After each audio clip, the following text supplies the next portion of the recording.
Hi, I'm Steve Morgan, founder of Cybersecurity Ventures and editor-in-chief at Cybercrime Magazine. Welcome to the first episode of HumanSec, which is all about securing humans. I'm here today with Jim Zuffoletti, CEO and co-founder at Safeguard Cyber, the industry's first and only comprehensive collaboration, chat, and social media security platform. To learn more about Safeguard Cyber, visit safeguardcyber.com. Jim, welcome. Great to have you with us today. Great to be here.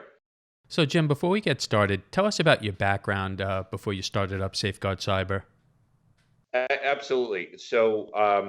I'm a hopeless serial entrepreneur in the B2B space. I've been an entrepreneur since 1995 and ended up being an entrepreneur, frankly, because I started my career at General Electric in the financial services arena and in the finance profession, and was told pretty clearly in my early job positions that I did not have a great future in finance. And so got involved with a group and ended up starting a company back then in 95 and have continued to do that ever since. And I've been a big believer in the B2B space in general.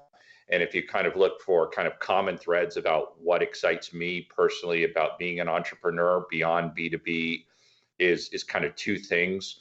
The first is I am a big believer in understanding how different opportunities translate to how different verticals need to take advantage of that opportunity. So, for example, in the world that I was in originally, it was procurement in e-sourcing. How does that manifest itself for pharma and the financial services and the like? And so I'm always interested to look at horizontal opportunities where you have to think about how different verticals have to you have to adapt to all those verticals. The second thing that is kind of a fascination is I was an undergrad in economics, so I was a social sciences kind of person, and so I'm very interested in businesses and business ideas where it's almost like the social sciences theories come out of the laboratory, if you will. And so in one of my startups, it was really built around the economic idea of a perfectly competitive market.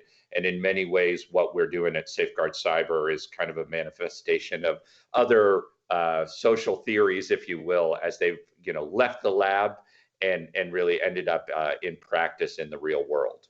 So you co-founded Safeguard Cyber in 2014. Before we dive in here, what was your impetus for starting up the company? What was the challenge? What were you trying to help organizations with?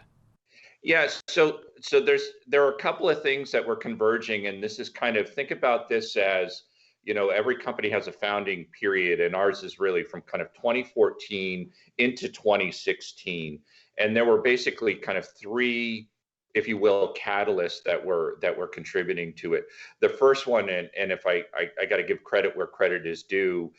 To the folks at Salesforce.com and Mark Benioff. If you think back to the 2014 timeframe, this is when Salesforce was first starting to talk about the concept of the social enterprise and the idea that the way businesses were doing business was going to get transformed by the adoption of social media and the like.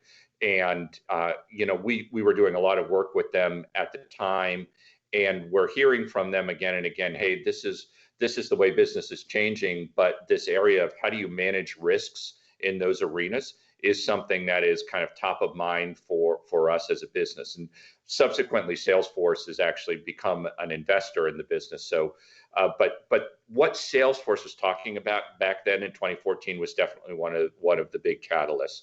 The second catalyst that we were seeing in terms of of that same kind of time frame was in the 2015 timeframe. If you're kind of a student of global politics, this is when there was a combination of a hot war and a cold war between Ukraine and Russia. I mean, in many ways, it continues to this day. But what we were observing was the fact that while there was literally a kinetic warfare that was going on between the two countries, there was also an active cyber warfare that was taking place. And one of the things that was kind of notable associated with that cyber warfare is it wasn't just about kind of the infiltration of the networks and kind of classical cyber attacks, but the attacks were coming through and were perpetrated via platforms like social media. And so that was a real eye opener for us in terms of kind of the transformation. So we saw businesses starting to adopt. We were seeing a source of conflict between state actors that were showing up between that were taking place via these digital channels, social media, and other types of communication platforms. And then kind of the third big trend, if you think about 2016, is the on two big things happened in 2016. One is NotPetya and what was the clear understanding that ransomware was a crime that could be perpetrated on a broad scale and would be assessed against organizations, greatest vulnerability, and often their vulnerabilities were these same digital channels, social media channels, that were a way of getting into the organization. And then the other major event of the 2016, of course, was the 2016 elections, where we saw so much of what was discussed about the nature of the election coming down to how information was shared and manipulated via these same channels. So we watched that sweep of activity, and we really said, hey, this is a mega trend where people are changing the way they are doing business fundamentally. And all of that adoption, much of which is so easy without any oversight, really leads to weaknesses and vulnerabilities for organizations that ultimately needed to be protected. And that's what we really stepped into as we established Safeguard Cyber. So I have to say, first off, Salesforce is a great partner, an interesting an investor. We recently had Jim Alcove on with us. As you probably know, he's the chief trust officer and CISO at Salesforce, a very bright mind in our industry. So I'm going to have to reach out to Jim and ask him to come on with us and come on with you. I think we'd have a great conversation with each other. So I have to ask you, human security, protecting the end user, protecting the employee, how is it that in our industry, there's such a fixation, so much money being invested? Security awareness training is a huge market, as you know, and yet so little attention given to actually protecting the social media and collaboration tools that those people use. Let me start by saying that concept of the humans represent, if you're thinking about the business world or business to government or anything like that, the human is the last mile of communication, to use that analogy from kind of the internet, early internet days, and is the great vulnerability. But at the same time, the human is, if you think about so much of our economy, is the essential element. And so if you do not protect the human and protect the human the way that they want to work, the way they want to communicate, you will ultimately, any security scheme will fail. And I completely agree with you. If you think about, the successful companies in the security space that have focused on the human aspect to it, KnowBe4 is one that comes to mind immediately. A lot of that is on just the essential nature of awareness training and the like. That is going to be a gigantic piece of what's needed going forward. But you've made a really important point, which is fundamentally, how do you also protect those humans? How do you secure the connections that they will essentially need to make in order to do their jobs, and quite frankly, on their personal lives as well? And that's been our kind of life mission at Safeguard Cyber. And the short answer to kind of why hasn't that taken off as much as awareness training, in part, is because it's really hard, and it's hard in a couple of ways. The first reason it's really hard is because humans will inherently always want to do things in the most efficient way. And so you can't protect the human on a platform like a social media channel or a collaboration platform by telling them that they have to work through a particular interface or a particular device. Humans want to choose the channels that they use to communicate, even in a professional environment, and they want to do it from the devices that they want to use. And so, if you have a solution that requires you to be in the way of the user, you will ultimately see failure. And so, one of the big kind of architectural elements of what we had to solve is how do you do this in a way which isn't interfering in the human experience, is agentless in its execution? And that was kind of a major component for one of the things that we were thinking about. The other thing about this kind of concept of how do you secure humans that people have to pay attention to, and this is a little bit of, I'll think about this as a company secret, but it's something that's going to get out over time, is you have to pay attention to the privacy needs of the humans. And so we've also been successful because we've been able to balance this ability to protect as well as to ensure privacy. And that balancing action is critical to achieving that objective overall. So those are kind of the reasons why I think it hasn't happened, and what I think are the things that, frankly, at Safeguard Cyber, we're really doing right, and we see as the way the entire industry will evolve. Well, you mentioned no before. I think one of the things they've done a great job at over the past 5 years is educating the market and not just developing technology. I know that Safeguard Cyber is doing that. So help us with that. Let's speak directly to Fortune 500, Global 2000 CISOs. That makes up a large part of our audience. They're watching. And maybe we can run through the 4 channels where their employees are exposed. And, let's start with social media. Absolutely. Yeah. Social media is if you think about what social media means for organizations, it's the new storefront. It is the new customer support. It is the new place where you wave the flag of your brand. It is your new email platform in terms of you communicating with your customers and suppliers and the like at scale. And so if you think about kind of all of those different aspects, it's like email, but it's also got this brand aspect to it where your imagery is out there, and what people say about you is both potentially something risky if you don't respond to.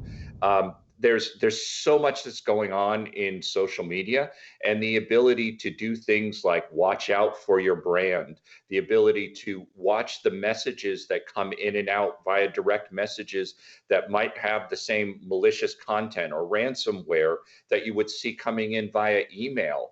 Are some of the priorities that companies have to pay attention to.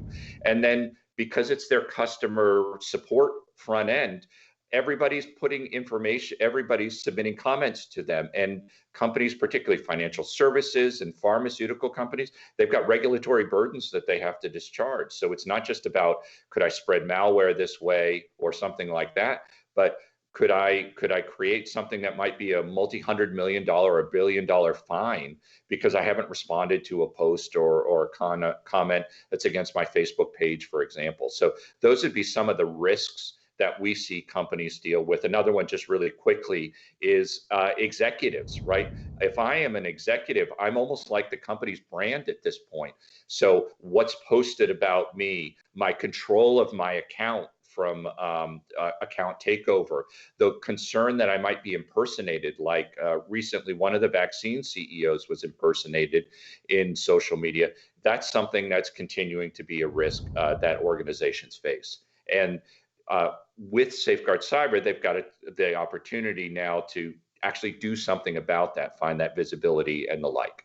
So I'm very interested to hear what you have to say about mobile chat, because this comes up over and over again with CISOs, and surprisingly, there is still such a lack of security around mobile devices and apps.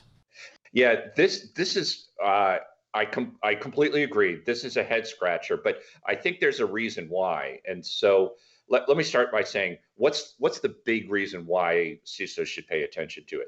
The reason they should pay attention to it is if the richest person in the world, Jeff Bezos, can be hacked via a message, an altered file that comes in via WhatsApp, we are all vulnerable. as individuals. All humans are vulnerable via those kind of channels. And so but what's been interesting is kind of this interesting dichotomy over the last year, right? With work from home, everybody has maneuvered to the communication channels that are essential for them to have a means by which they can communicate with their customers and the like. One of our customers, or many of our customers actually, are pharmaceutical companies. They need to interface with the doctors, healthcare professionals, as they share their messages that are out there. And what they learned over the course of this year is, a preferred channel is WhatsApp, because it is an easy one-to-one encrypted communication. And so they have a strong interest in adopting those channels, but by the same token, again, there are certain aspects of vulnerability that are out there. And in defense of many CISOs, particularly here in the United States, I think what they don't recognize is the global phenomenon of WhatsApp, or even for WeChat and some of these other messaging apps. They tend not to be as prevalent within the United States as they are in a global context or outside. And the reality that we saw in serving customers is, we do have quite a few customers here in the States, but we've got customers all around the world, and it's exploded. And it's a communication channel, just like email in some aspects. And with that comes a lot of the similar vulnerabilities. And there's just no equivalent to email security in place for mobile chat channels. Right. Yeah. And CISOs don't get a pass. You talked about Jeff Bezos. Jack Dorsey, the CEO of Twitter, has been hacked twice in the past 2 years. So it is a daunting challenge. What about collaboration tools? Teams, Slack, this stuff is exploding, and COVID-19 has just poured gas on the fire. Security teams just can't keep up. There is a lack of security around these platforms. What do you see? And, what's the implementation challenge for these companies? I don't think it's just the thought of, gosh, we have to secure Slack. But what's involved? What's the time commitment to do something like that? Absolutely. Well, and so a lot of elements to collaboration platforms, right? The first thing that you mentioned there is the adoption and the alteration of the dynamic associated with work from home. And Metrigy is an analyst firm that we follow a lot. They talk a lot about collaboration platforms. And there's a statistic from them where I think the recent statistic of adoption of collaboration platforms is nearly 7 out of 10 enterprises have collaboration platforms in place. And the other statistic is of all of them, 57%, they call their collaboration platform a work hub. So, hub has many implications, but one of the things is kind of think of it as essential for business. And so now you think about work from home and what's happened over the last year, and the dynamic that it's contributed to is, it used to be that collaboration platforms were just kind of part of your daily activity. Now all of your work is on these platforms. They are literally the water cooler, the file sharing, the meeting place. And with all of that kind of wonderful adoption of these platforms comes this aspect of so many different security and regulatory responsibilities that come about. Whether you're talking about things you're starting to pop up a lot, like encryption, but also in terms of who handles what files, and so concerns like data loss and the communication of information into and out of those platforms. You see a lot of them are starting to adopt kind of means by which organizations can connect, for example, a Teams platform to another Teams platform, or a Slack platform to a Teams platform. And so you've got this kind of interconnectedness that shows up, which means there's new communication channels, which means that there's new things that can transit in terms of ransomware or malicious links or company intellectual property that an organization has to have a means by which they can both detect and respond to those kinds of risks. And so, one of the things that's kind of exciting about all of this, going back to kind of what we were talking about a few minutes ago about the challenge of securing humans that we've overcome is, we have built our platform for detecting and responding to these risks in a way that's agentless, that doesn't require an installation.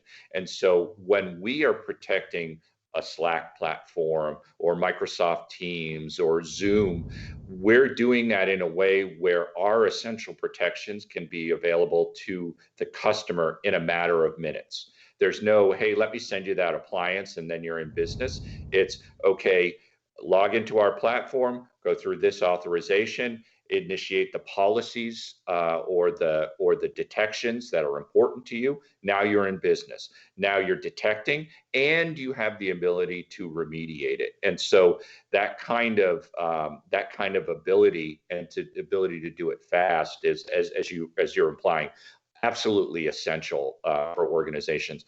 They don't want to add a new security tool, and they certainly don't want a tool that takes a lot of attention and time. And we've really tried to be responsive to that.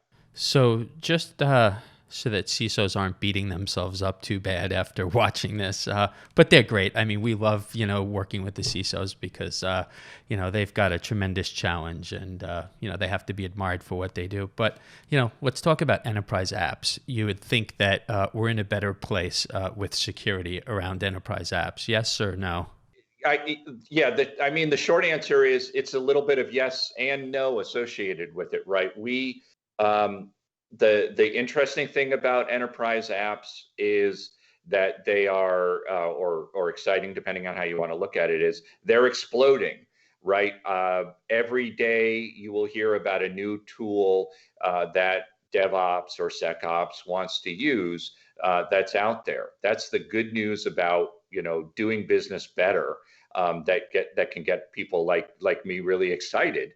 But by the same token, what that means is that every time there's a new platform, there is a new potential risk that is out there.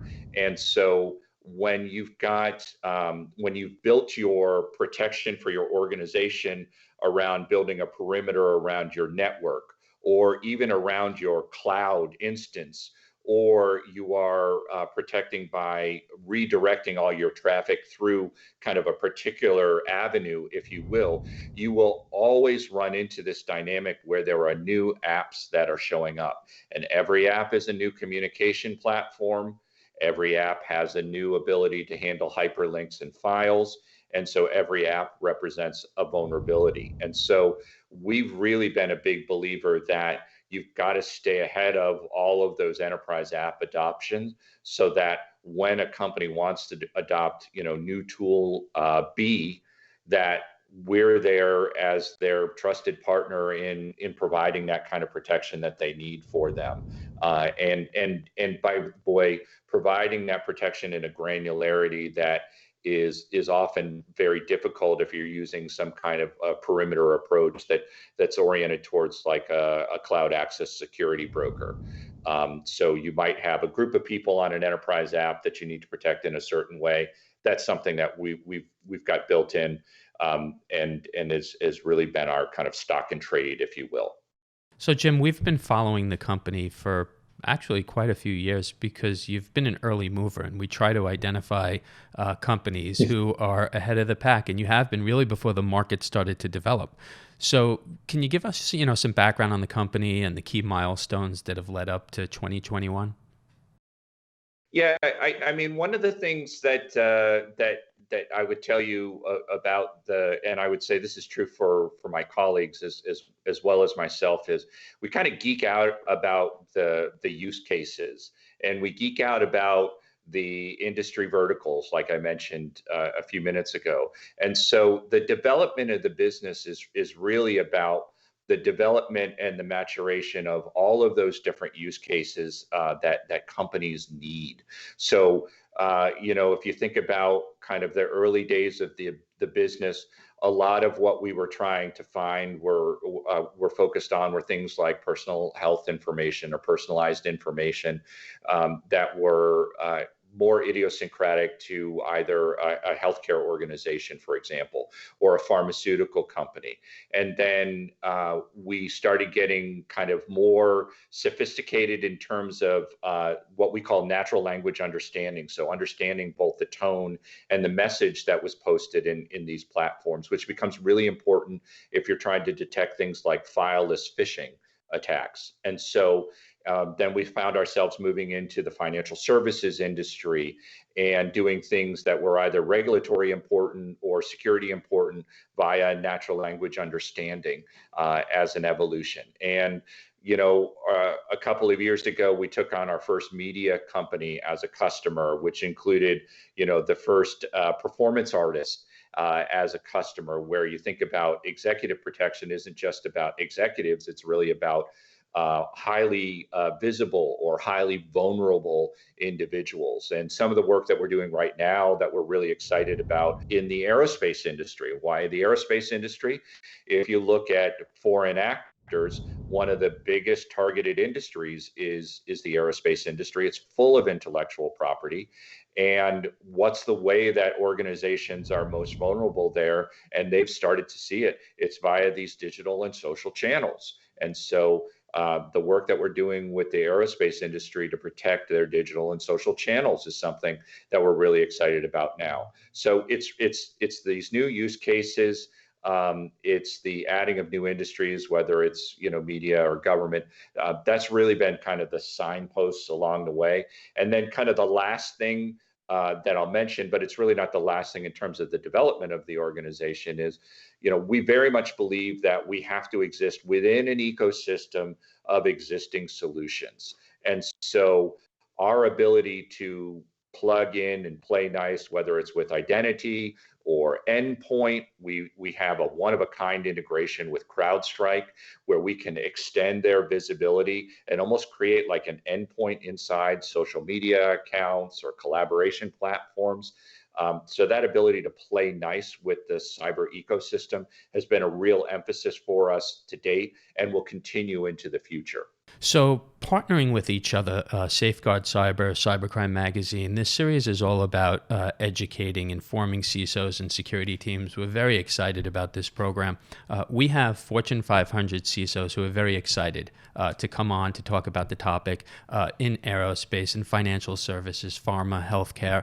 Tell us about some of the people at your company at Safeguard Cyber. You've got some fantastic people working for you who are going to join us.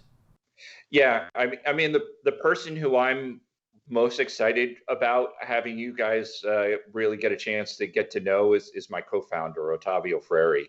And Ottavio and I have actually started a couple of businesses together. So we've had the pleasure, if you will, of collaborating for about 17 years overall. Wow. Across the businesses. And he is an incredibly brilliant and thoughtful mind in terms of both business as well as cyber. And so, I really can't do justice to kind of the urgency and the use case and the examples and the way that Ottavio can. So I really look forward to you interviewing Ottavio in an upcoming broadcast. We have a supremely incredible individual who leads our channels activity, who's been in the cybersecurity industry for many, many years, Karen Kokoda. She joined us most recently from FireEye. And she is, if you think about kind of the example of the social networks, right? We live in the social, we've been attracted to this world because we believe in the concept of social networks that grow and proliferate over time, and the opportunity as well as the risks that are engendered in that. Karen Kokoda is kind of the ultimate social network connected individual. So I hope you have a chance to talk to Ottavio. I hope you have a chance to talk to Karen. I think you'd have some phenomenal discussions in addition to the kind of people that you described. I think CISOs from all different kind of walks of life would have an interesting perspective on this kind of the human as the last line of protection that's out there, and just how important it is for them to accomplish the job that they're trying to do on a regular basis, particularly with the current state of work, if you will. Well, Jim, this was a very enlightening discussion today, a very exciting kickoff for the series. Looking forward to working with you and everybody at Safeguard Cyber. Thank you so much for coming on today. It's a pleasure. Thanks very much for having me, Steve. I'm Steve Morgan, founder of Cybersecurity Ventures and editor-in-chief at Cybercrime Magazine. Joining us today was Jim Zuffoletti, CEO and co-founder at Safeguard Cyber, the industry's first and only comprehensive collaboration, chat, and social media security platform. To learn more about Safeguard Cyber, visit safeguardcyber.com. You can keep up with all of our media at cybercrimemagazine.com.